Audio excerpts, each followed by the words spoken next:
All right, ladies and gentlemen, a few little or not so little announcements first.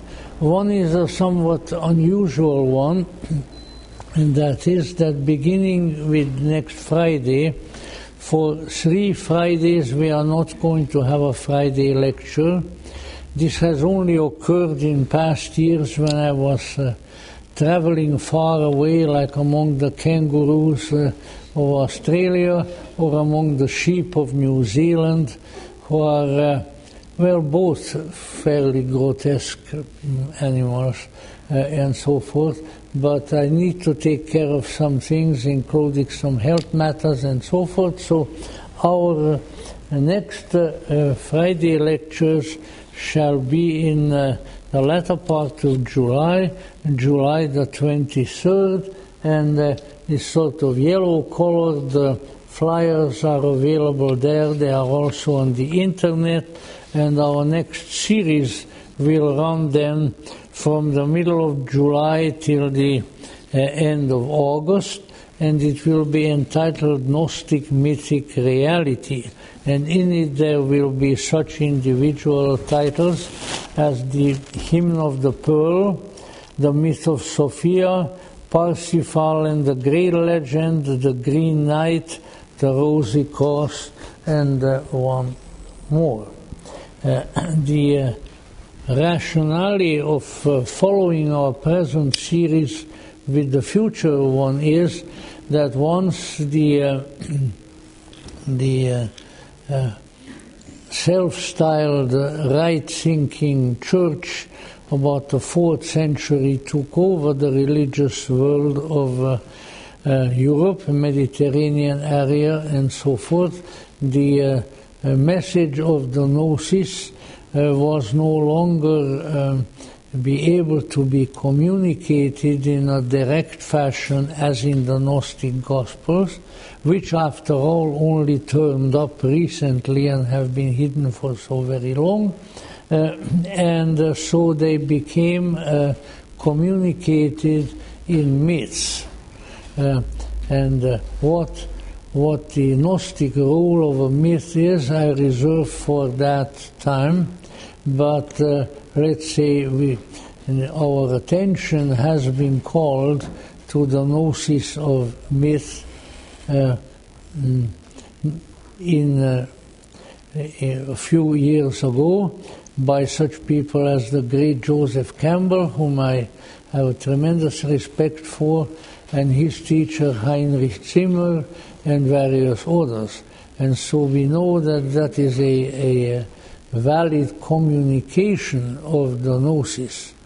And it is not, as Joseph Campbell with great chagrin once mentioned when he was about to give an address on the radio, Mr. Campbell, they asked him, why are you so interested in myth? Everybody knows that a myth is a lie. And Campbell said, how can I talk to people like that? In any event, keep that in mind. That is going to be, I think, a very informative series. And it will begin on, if all goes well, on July the 23rd. And please pick up a flyer. And the other activities here of the Gnostic Church are Gnostic Church services, Sunday morning, Wednesday evening, various other minor services and so forth will continue, God willing, unabated. And so there will be plenty of occasions for the nourishment of your spirit when I'm not here. And I would say sort of by the 3rd week or so I might toddle in. But in any event, that is sort of the plan for the next few weeks. Oh, Mel, I might as well. I'm going to take up the whole evening with announcements, so it would seem. It is also time perhaps to begin to speak about that in the middle of September 16th, 17th, 18th, 19th, in Round Rock, Texas, which is a very Texan name, I think, which is just outside of Austin. We will hold the fourth Gnosticon conference of our history, which we held so a few decades apart, all the way beginning with the 1970s, and it promises to be a very informative and fun event. And our good friend, the head of our parish and our group there, Peter Reardon, you can count on him to organize something that is really fun. So if you may wish to keep those dates in mind, if for some chance you are able to come to Texas, that will be a nice event to look forward to. With that, I think we can proceed to the this evening's discussion. And as usual, the whole Sahara Desert seems to have settled on my glasses. I don't know why this happens, but all right, yeah. As we announced earlier,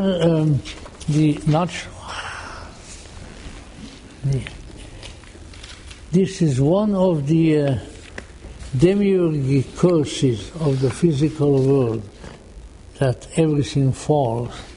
The law of gravity, I think, is a demiurgic affliction. And it's a good thing to keep in mind.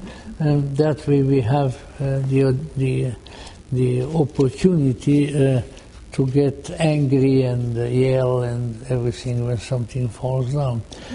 In any event, coming back to what we were saying, the greatest find of original Gnostic writings, the so-called Naj Hammadi Library, named thus because of the locale where they were discovered, as we indicated, contains three scriptures. Hello there. Three scriptures, four scriptures, just like the canonical ones, which are named Gospels. And these are the Gospel of Thomas, the Gospel of Philip, the Gospel of Truth, and the Gospel of the Egyptians.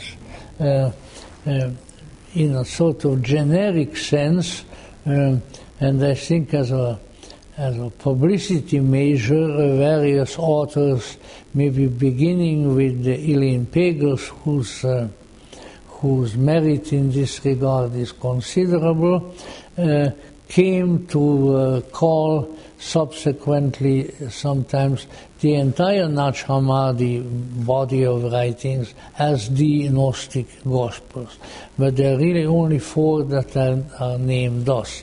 And we have reviewed three of those, and we shall come now to the fourth one, which is probably least known. Incidentally, in the first great translation edited by the late and lamented, our late and lamented friend Dr. Jim Robinson, it is called the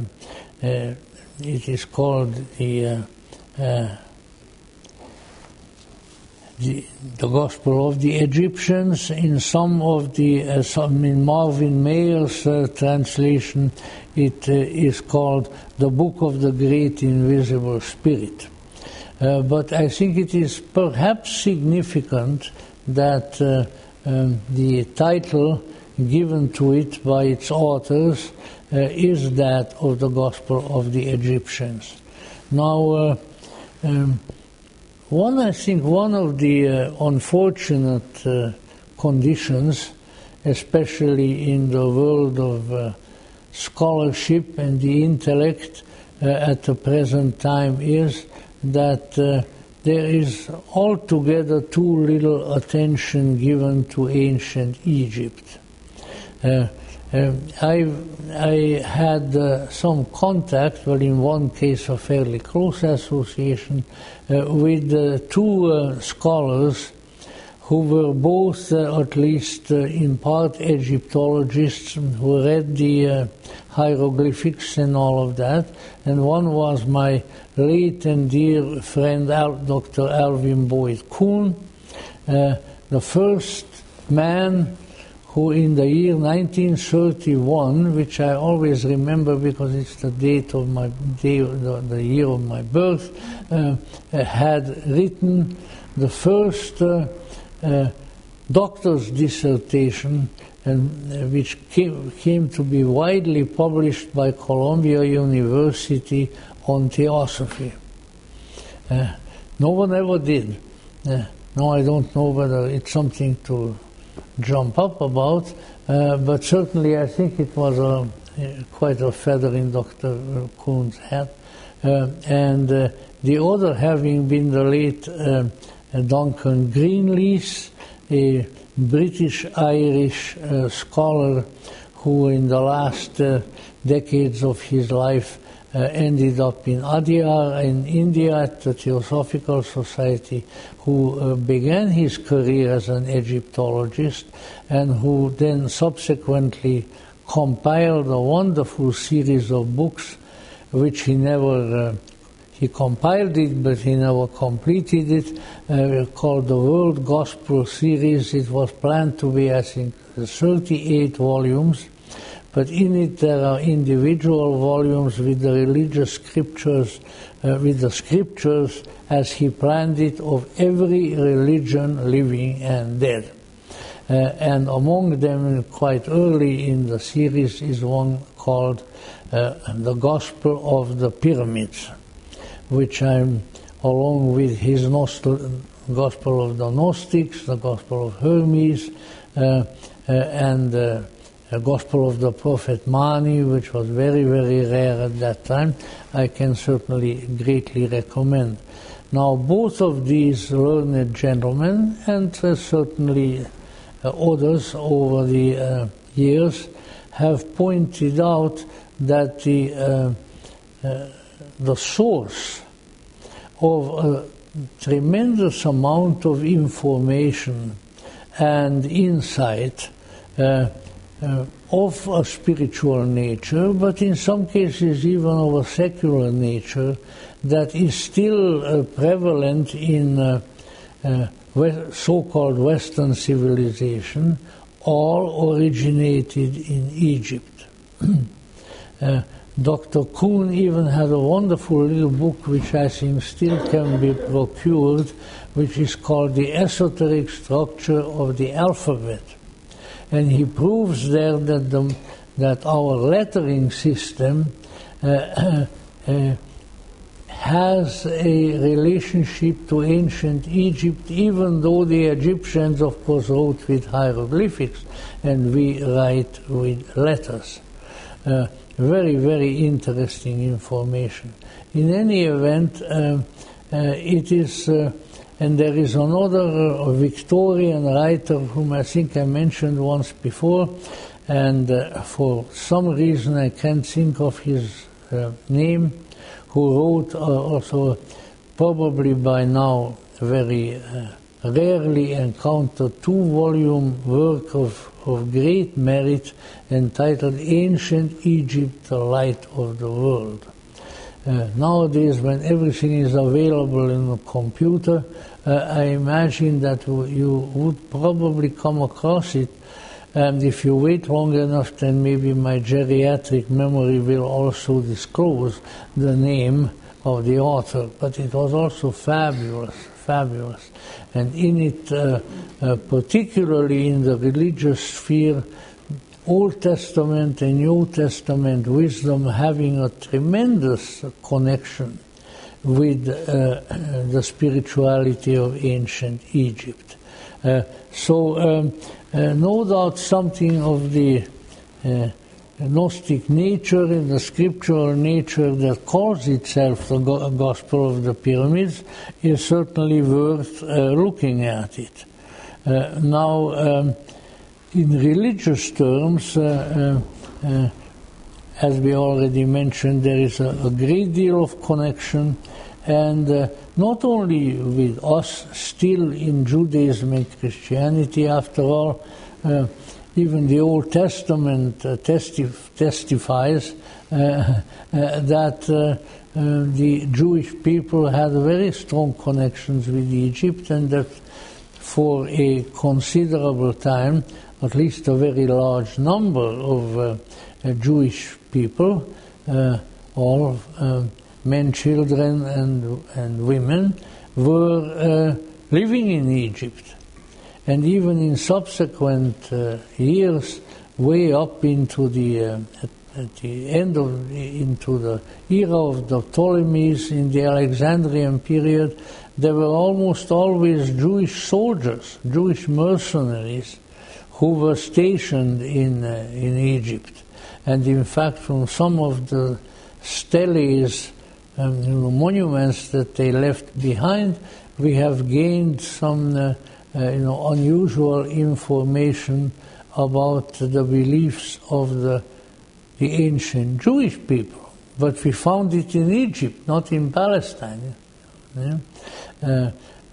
When they were digging around there in order to build an infamous dam in Egypt in modern times, I think it was already under President Gamal Abdel Nasser, they found monuments that were put there by the Jewish soldiers back at the time of the Ptolemies, in which, among others, and this was one of the first proofs of, let's say, a goddess figure, a feminine deity, apparently having been worshipped in a public fashion among the Jews, because the stele in part was, or maybe entirely, was devoted to, as the text said it, the Asherah, the wife of our Lord God Adonai.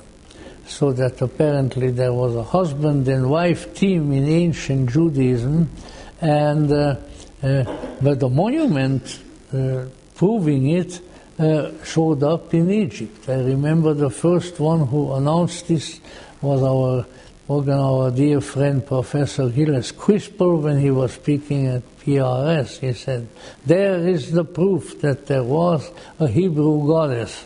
You see. So let's say the importance in various ways of Egypt, Egypt in various at various times of its history, was very, very great. First of all, there is a tremendous wealth of mythological and mystical material in the system of ancient and pharaonic Egypt. And since just some years after the French Revolution, when the French stuck out their colonially interested hands into Egypt, even Napoleon was there fighting under the pyramids, but not for very long. There also, evidence was discovered, because it was a French scholar who, not of any other nationality, who had deciphered for the first time the hieroglyphics. Jean-François Champollion was his name, and he, while nosing around there among the French troops, discovered a rather small little monument, and on which there were sort of a paragraph of writing. And the paragraph was in 3 languages and in several alphabets. It was in Greek, in Coptic, and in hieroglyphic Egyptian. And that's how they first deciphered the hieroglyphs. Until that time, and that's late 18th, beginning of 19th century, people of our culture didn't have the faintest notion as to what the hieroglyphics contained, what the old Egyptians were really writing about. So let's say there have been discoveries concerning Egypt which have increasingly revealed the importance and the depth of the content of ancient Egyptian civilization and culture. Now, when we come to a later period, the beginning of the Piscean or Christian era, 1st, 2nd, 3rd century, there was a tremendous flourishing of culture, especially of a spiritual nature, again in Egypt. By then, as the result of the conquests of the invincible Alexander, the little young man who came out of the north of Greece and who conquered the known world, and who, by way of that, created it created a new archipelago of thinking and of spirituality, because there was an unimpeded flow of ideas, of mysteries, of poetry, of literature, coming at least from the north of India all the way to Egypt and beyond. So a tremendous flourishing of culture. And in that flourishing of culture, there arose three schools of spirituality. They were the Neoplatonist, the Gnostic, and the Hermetic. They were the heirs, you might say. They took over from the mysteries which originated, well, probably both in Greece and in Egypt in earlier periods, but which by then had declined. I mean things like the famous Eleusinian mysteries, which lasted probably as long as 5,000 years, the Orphic mysteries, the Dionysian mysteries, all of these. But by the beginning of the Piscean era, there was less and less of them. And so a new way of reaching out to the eternal, so to say, arose in the city of Alexander, Alexandria, on the coast of Egypt, which became the center really of a whole cultural matrix at that time, largely in the Greek language, and out of which arose such documents of wisdom as the Nag Hammadi library, the writings of Plotinus and well, Ammonius, the founder of the Neoplatonists, never wrote down anything. Like Buddha, he was wise.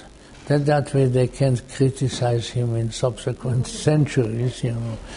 But let's say the teachings of Ammonius, the Neoplatonist, and the greatest of them, Plotinus and the Porphyry and Iamblichus and all these boys, and even one very famous woman, the Neoplatonist teacher Hypatia, who was killed and martyred by those tolerant people, the Christians.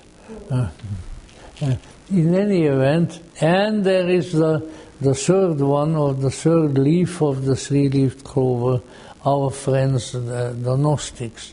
And for a period of about probably close to 400 years, these schools of spirituality flourished in Alexandria and radiated out from there in all directions, but primarily into the various portions of the Roman Empire.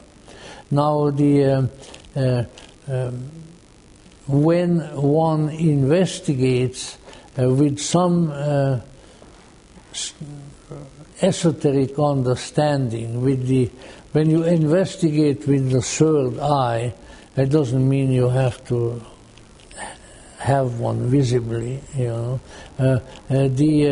These cultures and these traditions, you find that a very meaningful and a very beautiful and very effective sort of interweaving to a certain extent and degree of these traditions with the ancient Egyptian matrix and then with the Greek and the Roman occurred. Now we knew for a long time, for instance, just from the writings of some of the great Greek teachers, people like Plato and Aristotle and others, that they regarded the Grecian, particularly the goddesses, and you must admit that the Greeks were real good at goddesses. I mean, you're not going to find an Aphrodite somewhere else, and so forth. But the Greeks admitted that all of their goddesses were in some way replicas or descended from the Egyptian Isis. That Isis was the archetype and the prototype of all goddesses, and all the Greek goddesses sort of spiritually descended from her. And there are other, it's a very interesting subject. We might want to have some programs on Egypt at one time, so I better stop now on that. But let's say there were interesting and really mysterious and mystical connections between the Greek pantheon, really not just the goddesses, and the ancient Egyptian gods. It has become known as the result of research, especially more esoterically informed research, that my favorite Greek, or Macedonian, really, Alexander, the invincible Alexander, was regarded as the incarnation, the embodiment of a deity that, while it had several names in Greece, was really the supreme deity of Egypt, Amun. And so he, but interestingly enough, wherever Alexander went, if you get started on Alexander, we won't talk about the Gospel of the Egyptian, but wherever he went to a lot of places. Everywhere the local priesthood recognized him as a god and as an embodiment of one of their deities. The only ones who didn't come out openly and said that was a god were the people who had only, at least so it seems, one god, and that was the Jews. But they were very fond of Alexander also, and he did them a lot of favors. Let's say there was a subtle intermingling at a deeper level, at a kind of a mystical level, between the pantheon of the Greeks, derived from that the pantheon of the Romans, and the ancient Egyptians. And they all regarded the Egyptians as the ancestors of their spirituality. All right, now enough about that. So obviously the Gnostic, Neoplatonic, and mysteries in Alexandria and Hermetic, to add the third one, had a very close connection with ancient Egypt. Even, you would say, Hermetic, Hermes, that's Greek. No, yes, the original Hermes is Greek, and it comes from the Greek word for a monument that's made out of a pile of stones, which is a herme. And the Hermes, that's the earliest name for her. But then, when Hermes appeared with Alexander in Egypt, he became combined with the Egyptian wisdom god Thoth, who wears the animal head, the head of the ibis bird with the long beak,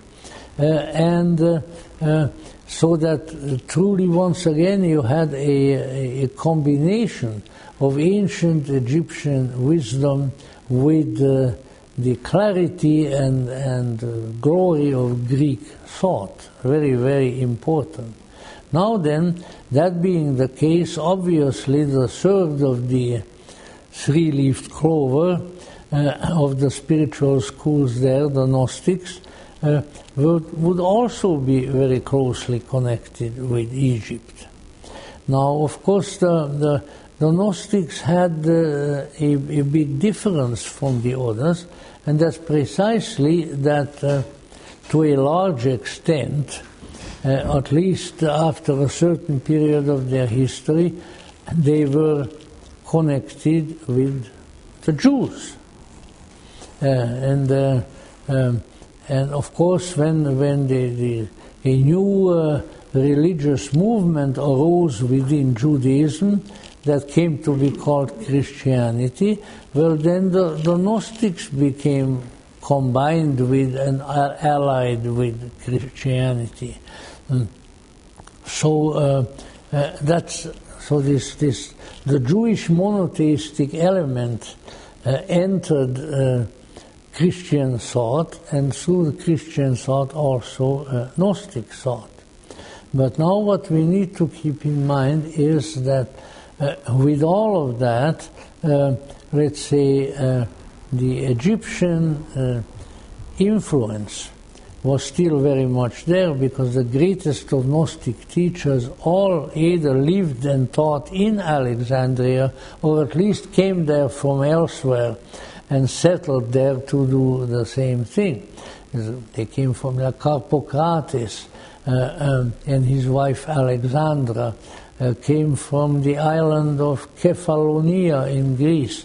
The only reason I remember that name is because I had a Greek friend who was incredibly proud that he was from the island of Kefalonia, the same one that the great Gnostic teachers. So in any event, Greeks, Egyptians, various people, all present there. Now, however, let's say, I think that it is helpful to continue to name this gospel, the gospel of the Egyptians, for a reason that probably most people would not think, and that is this, that the more than Thomas, Philip, gospel, even the gospel of truth, the gospel of the Egyptians contains an approach to the most profound, the most transcendental, mystical side of Gnosticism, more so really than any of the others. But you have to keep in mind that these similarities and differences are often stated by the Gnostics in mythic terms. And the mythos, which became the important one and is embodied, but really it runs through many scriptures, but certainly in the Gospel of the Egyptians, has to do with that particular story. Now, I think it's a legitimate question, which is seldom asked. And I've been lecturing for a very long time now, and all over the world, and about the Gnostics most of the time. And you know what? I think that in all those times and in all those places, about 2 people ever asked me this question. People don't think of it. And that is this: was there a Gnostic approach to spirituality? Was there a Gnosis and a Gnosticism prior to the 1st, 2nd century AD? And my answer to it, which is probably more intuitively based than on the hard data of scholarship, is that of course, because let's say, what was it? Augustine or somebody, proud Christian, wrote once and said that Homo naturaliter Christianus, man is by his nature Christian. Well, I'm sure that there are quite a few people over the world who would shake their heads about that. But I think it can be more correctly said that homo est, let's say in Latin, est gnosticus, that there has been a gnosis and even a Gnostic mythos prior to the coming of the Christian era. The Gnostics would not have denied that. Not even the people who put the Gospel of Thomas together or others like this would have denied it. They would have simply said that what has always been in the world, an approach to transcendence beyond the physical and beyond the mind even, has always been in the world, and that when the teacher came to the Jews, the teacher named Jesus, then it simply came to be called after a while Christianity. Somewhat reminds me of a little very enjoyable conversation that I had a good many years ago with a delightful man who is no longer around either, who was was a leader of the Sufi tradition here in the West. Pir Vilayat Inayat Khan, whose father Hazrat Inayat Khan brought the Chishti Sufi tradition from India to America, and then his son Pir Vilayat took it over, and I was visiting with Pir Vilayat. It was a lovely encounter. For one thing, I had no real desire to see Pir Vilayat. I mean, I heard him lecture, so he was a very fine, cultured man, lived in France, and so forth. But I had friends who were very passionate Sufis, and I said, "You got to go and talk to Pir Vilayat." I said, "What am I going to talk to him about?" So I said, "All right, I will." So I got an appointment, and we sat down, and we talked part in French and part in English. And I said to him, I addressed him as Monseigneur. I said to him, "Monseigneur, I'm here, I'm very honored to see you, but I don't really know why I'm here." And he laughed so hard that he almost fell out of his chair. And he said, "No, that's wonderful." He says, "There are very few people who tell me that." And so we had a very informal, a very lovely conversation. And among them, I was exploring just in a short way about really the relationship of the Sufi tradition to Islam, because it generally believed that the Sufis are mystical Muslims. And so he laughed and he said, "Well, monsieur, I would not probably say this in public, but I'll tell you that we were here long before the Prophet Muhammad. Hey, I thought, I didn't say that aloud, but and in other words, what he then told me in a few words was that a mystical tradition, and the Sufis have a word for gnosis. It's called marifa in Arabic. But so they said that this mystical tradition of the union with the divine, with the ultimate divine, has always been in the world, and that it was sort of in semi-secret. And when the Muslims came, the Sufis had to sort of make a treaty with them, which was actually a formal treaty. I think it was done by a Sufi leader called Al-Ghazali.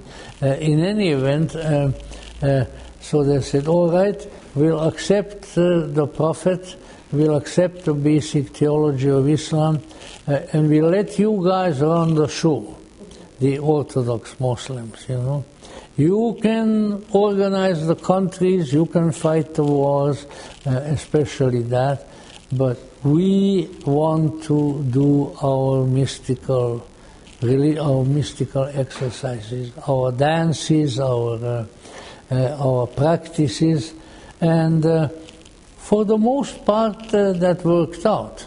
Of course, the first very prominent Sufi was martyred by the old, that was Al-Hallaj, Mansur Al-Hallaj. But the rest of them did fairly well. So there is also a legitimate belief of a very profound mystical tradition, having its own practices, coming out of the mysterious background of history, and then appearing in a new guise.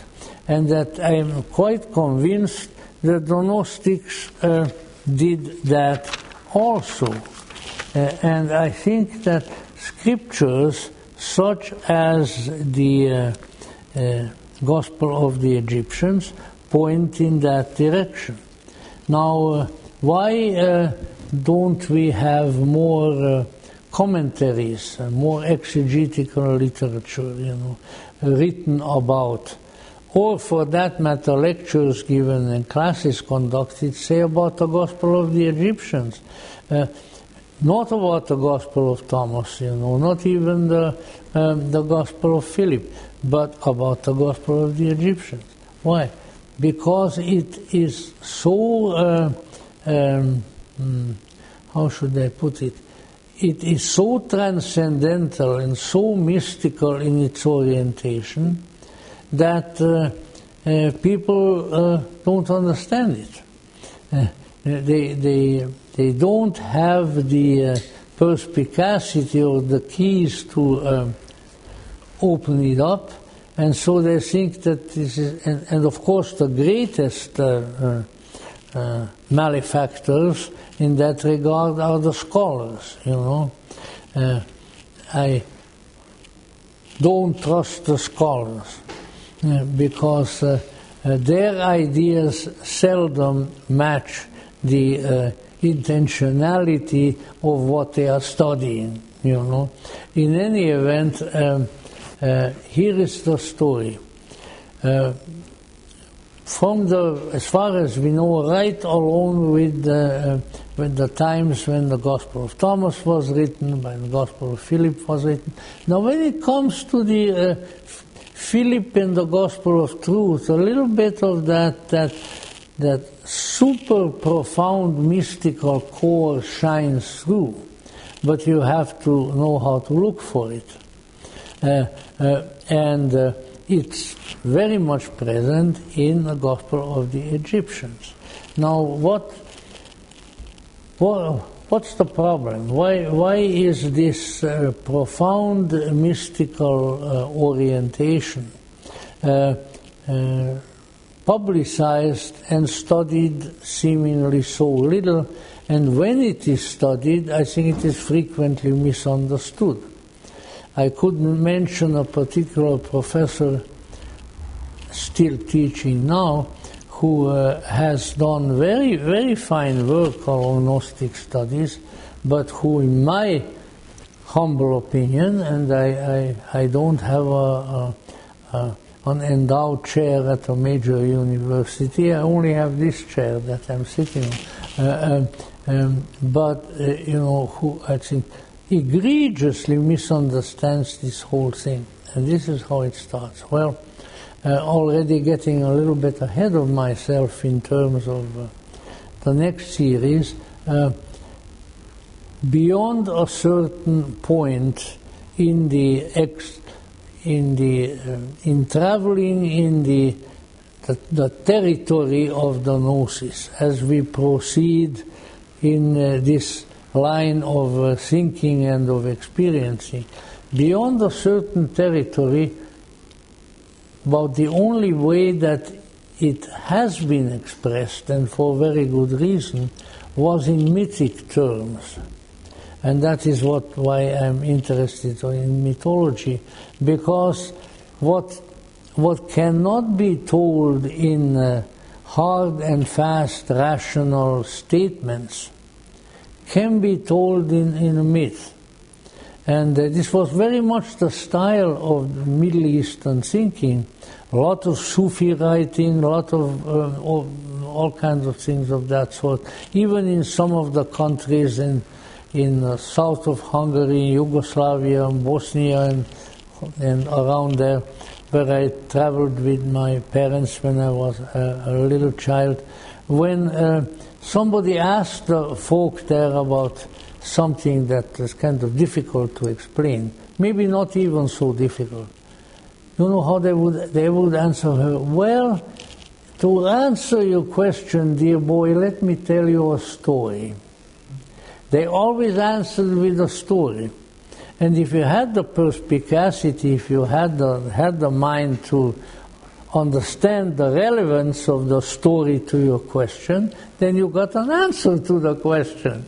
But if you didn't, they said, why is this guy telling me this story? You know, I didn't ask for a storyteller, but in the stories is a meaning. You know, some stories only have a moral.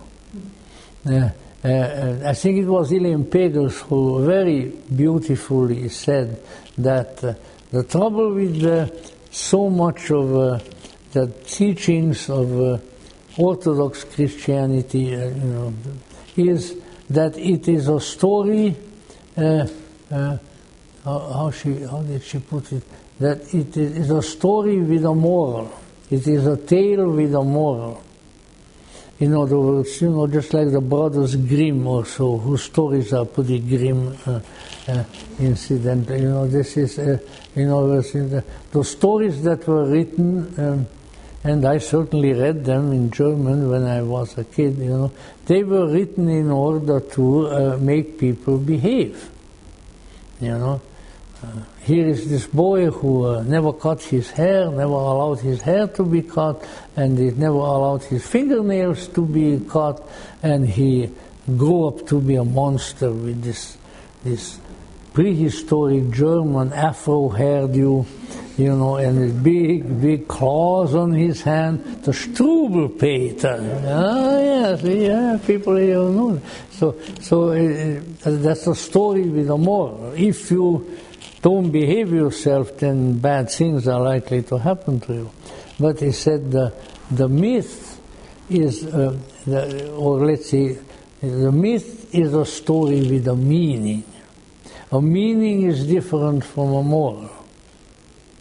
And so this is what we have to look for in the Gnostic myths. Now here is the very simple mythological structure behind it, which of course requires some insightful interpretation, which it regrettably never has, or very seldom has received.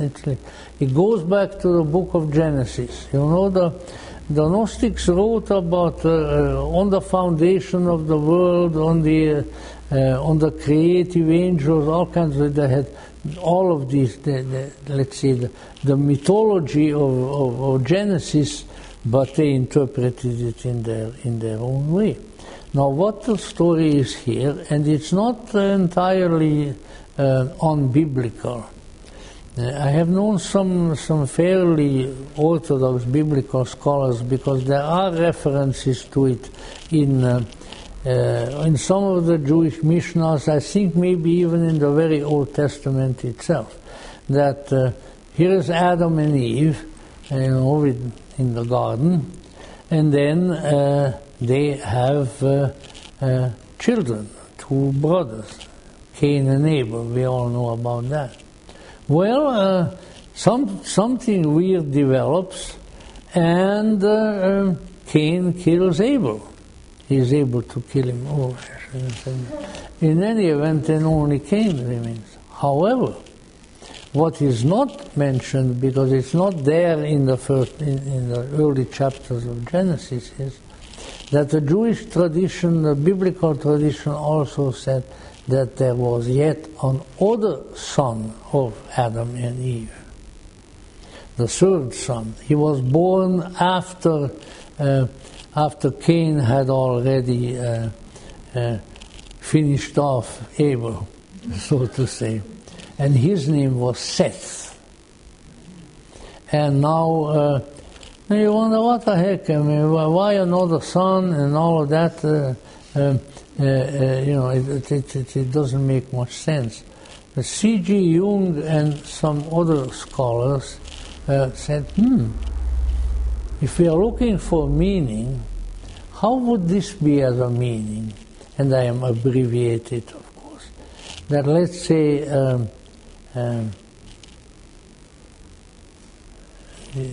the two original brothers, Cain and Abel. Abel stands for the psyche, for the mind, for the soul. Cain stands for the body, And what happens to us? Our body kills our soul. Well, no, not directly, hopefully, but let's say the physical world of which our body is a part does grave injury to the subtle psychic part, because it wants to be the boss. Well, just wait about 24 hours and don't eat anything, and you'll see what a dictator your body is. All you can think about is food. You can't think of anything else. Somebody will come and say, I'll give you $1,000, and you'll say, no, give me a porterhouse steak, or give me a big plate of spaghetti, and certainly a Wiener Schnitzel. Why? Because the physical is so powerful, and we know how this works out, obviously, in the sexual realm and everywhere else. So the physical does the soul in, and so the soul is, for all intents and purposes, dead. Okay. But then, what happens? There is something else. And that's again is something that's not just the Gnostics talked about. Heck, the Greeks have been teaching that for a long time and so forth. And that is that there are at least three major factors to consider in connection with the human. And they are body, soul, and spirit. So when the body has suppressed, let's put it that way, suppressed the psyche, suppressed the soul, there is still another one. And Seth, the third child, is the spirit.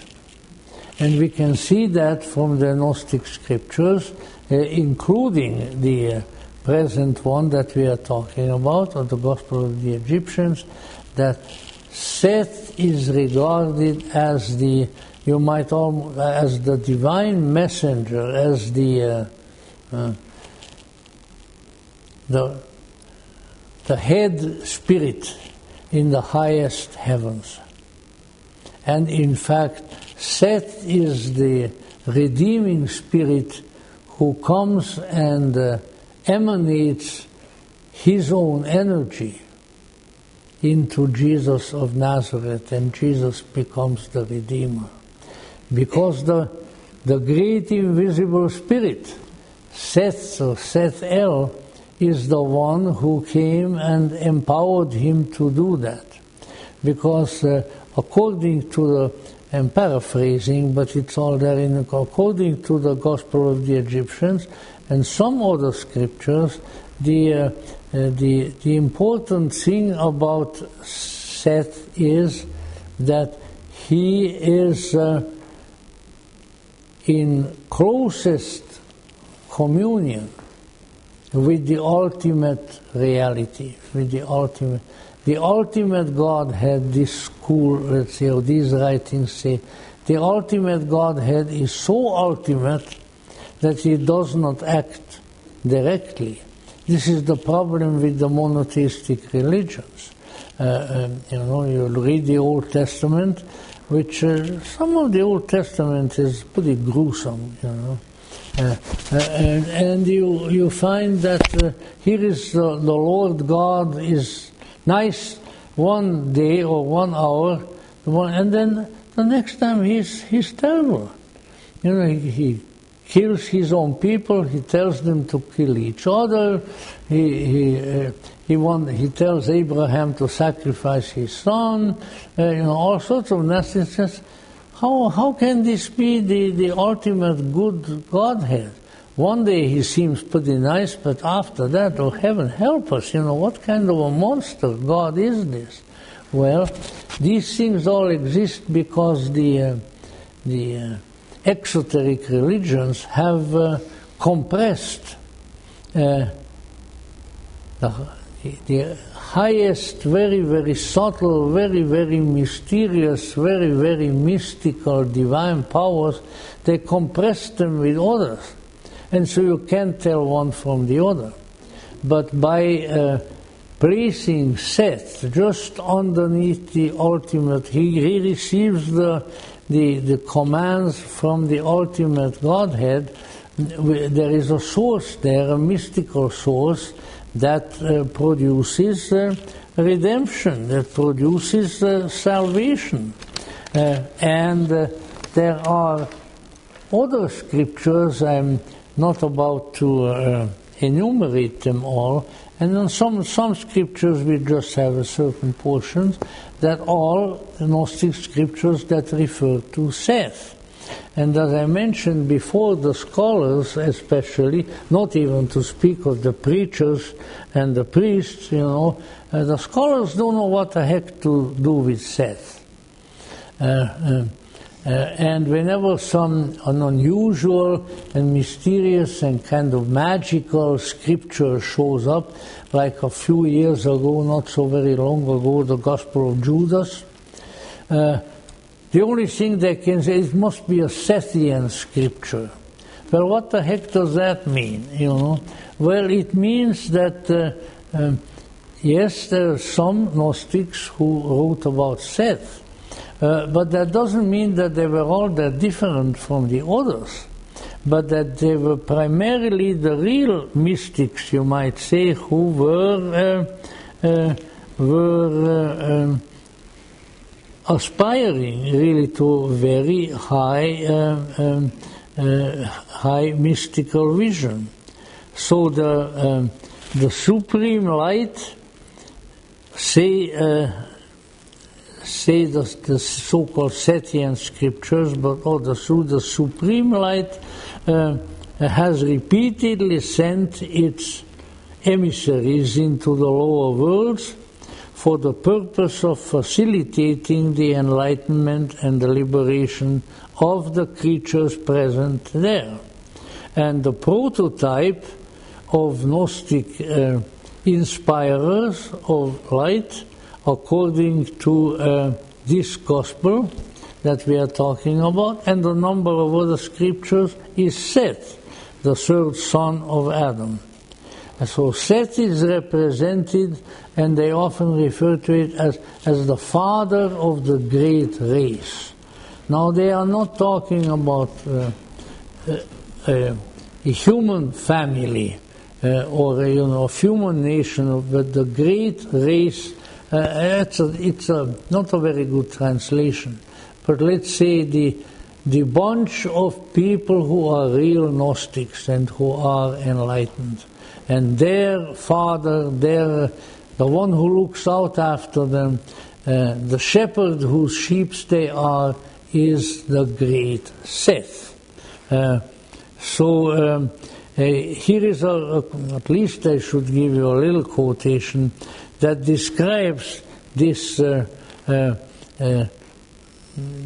enlightened, knowing humans and their teachers.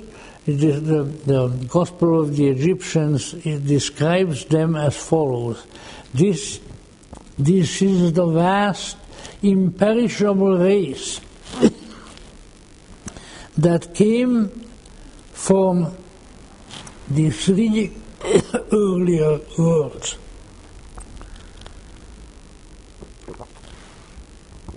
Doesn't really say what those worlds are. Excuse me for a minute.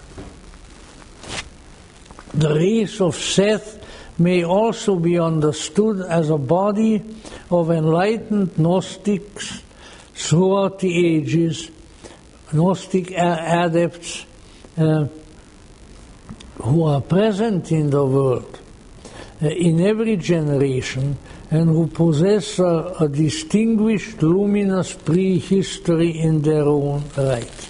Now, next series probably, if we make it that long and so forth, I'll come to some of the expressions of this truth in later ages, very prominently represented, for instance, in Rosicrucian lore, in the early Rosicrucian documents and the Fama Fraternitatis and so forth. The Rosicrucians, probably, the early Rosicrucians all came out of a German town named Kalf in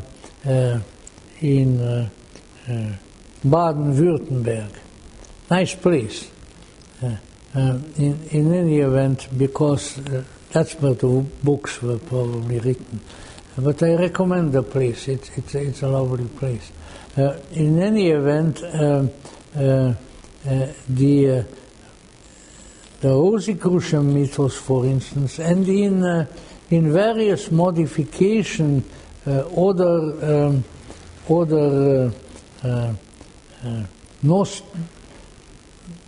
legends and stories, mythologies, theologies of Gnostic descent often refer to that there is a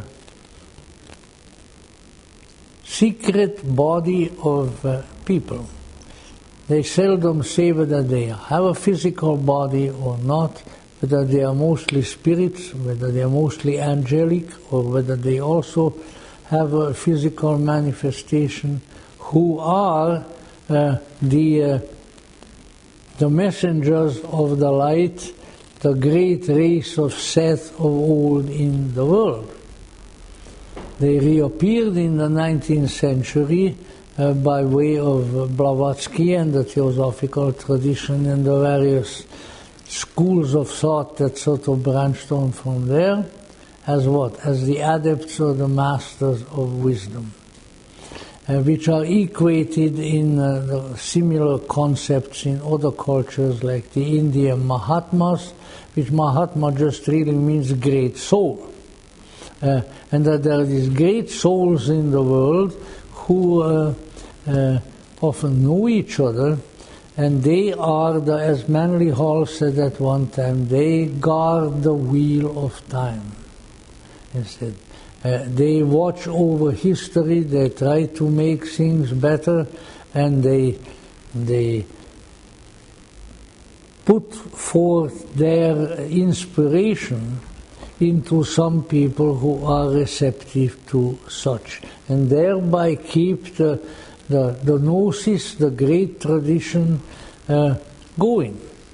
Now, once again, I am not associating myself with these ideas in any concrete fashion, but let's just say,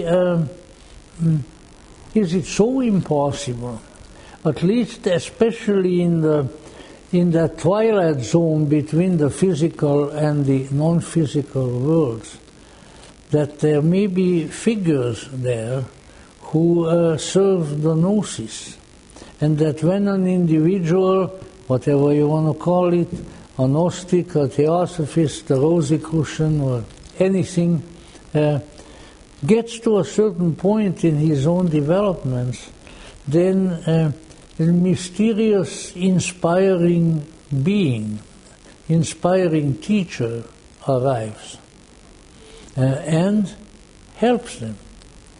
And then maybe later on disappears. And that maybe Madame Blavatsky, the dear old soul, because I have studied her life and her writings and her teachings till they came out my ears and things, she was no liar.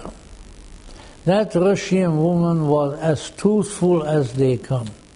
And so when she said that she had these masters, which in Victorian English only means a teacher, a schoolmaster, right? And you still have the title, if they still give it, a master of arts, a master of science, this, that, and the other thing.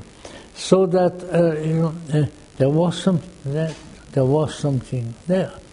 And what really convinced me, like so many other things, what convinced me was Carl Jung, because who did he have? At a certain point in his life, there appeared a mysterious figure called Philemon. And Philemon was with him from then on practically all his life. Philemon inspired and dictated that huge, marvelous, mystical book, the Red Book.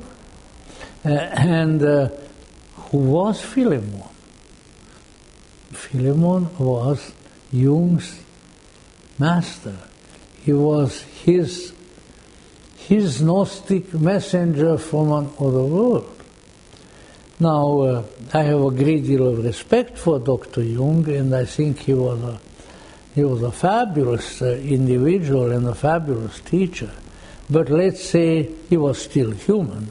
He certainly would have affirmed that with the greatest of enthusiasm. He insisted on being human, on eating a good meal, drinking a good Swiss schnapps maybe, or really he was mostly a wine drinker, and smoking his pipe. Those things constituted humanity.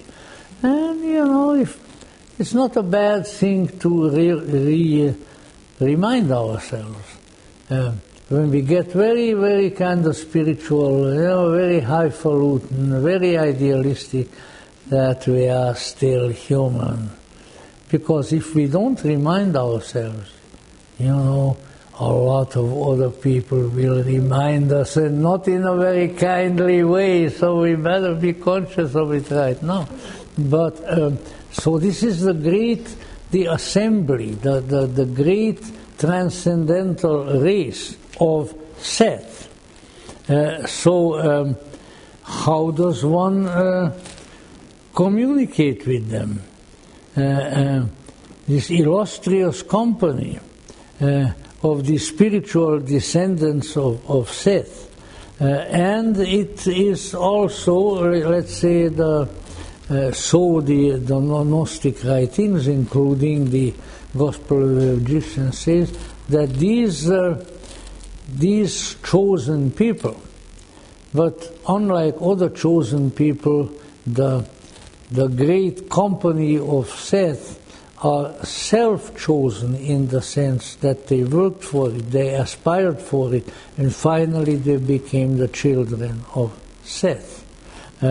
So they were not chosen by somebody else. Hey, you are going to be a Sethian. Okay. No, that's not the way it is represented. So now these folk who are the great company, the great race, the mysterious Gnostics, they are, by virtue of the spiritual status that they have achieved, by way of the contact that they have had with the higher worlds, they are able to commune and to communicate with very high realms of being, realms of consciousness, ecstatic states. There is a fine writer whom I haven't seen anything by him lately. Last I heard he was living and teaching in Canada. I wouldn't doubt it that maybe he has gone to join the great race of Seth, called Dan Mercoeur. He wrote a very remarkable book called Gnosis, in which he outlines not only the ancient Gnostics but their various relatives. Very, very well done. And his analysis of the Gnostics' experiences, that what one can deduce from the various scriptures and so forth, that there were two big experiences that these folk were partaking of. And they were, as he called them, mystical visions and mystical unions. Now this is in a skeletal form, in a more simplified form, very much related to a particular teaching from the later period, from the Middle Ages and so forth, the time of the alchemists and all that, of ceremonial magic. Because one of the teachings of ceremonial magic is that you have a spiritual counterpart. You have a spiritual double in the higher worlds, or the doppelganger. Now, of course, since the Inquisition was around and various things like that, and don't feel very uppity against the Catholics when you say they had the Inquisition. You know what? The Protestants were burning people at the stake where they got a chance too. In the city of Geneva, where Calvin himself, the great Calvin, was the dictator, he was burning people. He burned one of his best friends, Michael Servetus. And not only that, but when the other people came around, who were not Calvinists, the Anabaptists, the Wiedertäufer, as we call them in German. When these Anabaptists came to Switzerland, the Swiss Calvinists grabbed them and drowned them in the lakes of Switzerland in a kindly Christian fashion. In fact, for those of you who are interested in C.G. Jung, the 7 Sermons to the Dead, with which I had quite a bit to do in its early period of translation, the 7 Sermons to the Dead came to Jung and started out, that's why I used it, because they found these ancient, petrified and sometimes dead bodies, cadavers of the people whom the Protestant Calvinists have drowned in Lake Zurich, right near the house where C.G. Jung was living. Well, what an insult, here I have a nice little piece of lake and like to swim and paddle my boat. Way down under the waves, it's full of dead people. I mean, good grief. Let's say, because of these religious persecutions of various type,